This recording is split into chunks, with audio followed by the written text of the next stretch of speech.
This is NBC 10 News at 10. A Sterlington man behind bars after trying to evade police. What led to the chase and what officers found after taking him down. And thieves in Arkansas break into a volunteer fire department. What they took and will it affect the men and women trying to save lives? Plus, the Patriots come out on top, but Who Dat Nation was still representing heavy today. Hear from some Saints fans on today's big game. Hello and thank you for joining us tonight. I'm Randy Ayala. Our top story at 10, a Sterlington man arrested after trying to flee from state police. According to the arrest report, James Cook was speeding down Highway 2, driving over 100 miles per hour in a 55 zone when the officer tried to pull him over. Cook kept driving, turning on a side road, running stop signs, and driving in the opposite travel lane until he turned into a private driveway and got stuck. He then tried to flee on foot. Police had to tase him twice to arrest him. The officer found a glass pipe with suspected meth that Cook tried to get rid of. He's charged with aggravated flight from an officer and drug possession. Among other things, his bond set at $8,000. A traffic stop on Interstate 20 here in Ouachita Parish ends with 2 Dallas men behind bars. State police say Antoine Dillard and Bakari Rab were pulled over around mile marker 100 for traffic violations, and the officer smelled a strong marijuana odor. After searching the vehicle, police found 2 semi-automatic handguns hidden underneath the dashboard, 15 grams of weed and prescription pills. Both Dillard and Rab were arrested and booked at the Ouachita Parish Correctional Center. They're facing illegal drugs and weapon charges. Dillard's bond has been set at $5,800. Rab's bond is $3,750. In Arkansas news, thieves try to pry their way into a volunteer fire department and steal thousands of dollars worth of equipment. This happening at the Salem Fire Department in Saline County. Rochelle Turner speaking with the assistant fire chief who says this isn't stopping them from responding to calls. This is where most of the gear came from, but you can see they just essentially cleaned that out. An unusual start to the day. Neighbors made contact with one of our officers and let them know that one of the doors, the overhead doors, was partially open. All this happening at the Salem Fire Department in Saline County. It's irritating, one. It's essentially an assault on the community. The thieves pried through this back wall at the fire department and then made their way over here to this fire truck, stealing several items inside and then leaving through this overhead door. These people they haven't really hurt the individuals of the department. They've done something to the community, though. $20,000 worth of equipment stolen. You feel violated. You feel angry. They took a generator, air compressor, a ventilation fan, and hydraulic pump for their Jaws of Life extrication equipment. Who's to say, that these people that stole this tonight are going to have to call 911, and we'd be the ones that respond to them, and we don't have the stuff to help them. They even took a DVR from the security system.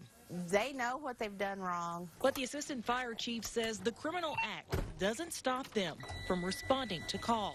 It's not going to affect our response times. However, it's going to slow us down some as far as the number of trucks we could put on scene. Moravex says they have 5 other engines at 4 different stations. They've notified pawn shops and other departments in the area. In health news, according to the FDA, teen electronic cigarette use has skyrocketed by an alarming rate, nearly 80% in the past year. Now, a new study looks to answer the question, are e-cigarettes increasing the odds for teens to start smoking?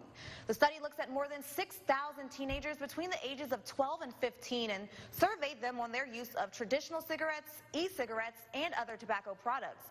Researchers say most teens who chose to smoke preferred the e-cigs, and that opened a dangerous door. When someone started using electronic cigarette, the chance of smoking a regular cigarette was actually 4 times higher, and 3 times higher for that teenager to continue to use a cigarette. Dr. Choi says perhaps the biggest danger of e-cigarettes that many people, even adults, don't realize is that they contain nicotine, and that's what keeps them coming back for more. It's the biggest day of the year for football fans, but NBC 10's Anna McAllister caught up with some of the Who Dat Nation earlier today who says they are boycotting tonight's game. Sundays. For many, it's the day of the week that revolves around faith, family, and football. But football may not be on the agenda for some today. Super Bowl Sunday is finally here. The rest of the nation's going to be tuning in. But we wanted to find out how Who Dat Nation really feels about tonight's game. We were robbed. We got robbed. Terrible call. They got screwed out of it. Okay, so it seems like the Saints fans I spoke with were in agreement. But I had to ask, how did they feel after that infamous game 2 weeks ago? I felt heartbroken. I just couldn't believe the play was so obvious. Oh, I'm completely disillusioned. It's not legitimate. The Rams shouldn't be in it. Feelings of anger, heartache, and disappointment were shared among these diehard Saints fans. But for Cindy Rogers, her Sunday is still very much about family. As for football, We're here at Walk-Ons not to watch the ball game. We're here celebrating 2 birthdays in our family. And in fact, we are boycotting the ball game today. so it's a big no for Mrs. Rogers. And she's not the only one. Absolutely not.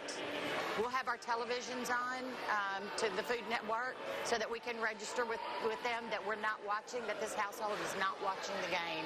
And I think there's a lot of the people in the Who Dat Nation that are going to do the same thing. It's been a touchy season for the Who Dat Nation. But these fans have no doubt that their Saints will come back stronger than ever. We all stick together no matter what happens. Just like Katrina, everybody came back, everybody will come back this time. And when you think of the Who Dat Nation, just remember this. Louisiana as a whole is very resilient, and we refuse to be beat down. In West Monroe, Anna McAllister, NBC 10, your local news leader. Well, some dealt with Super Bowl Sunday a little differently. Let's take a listen.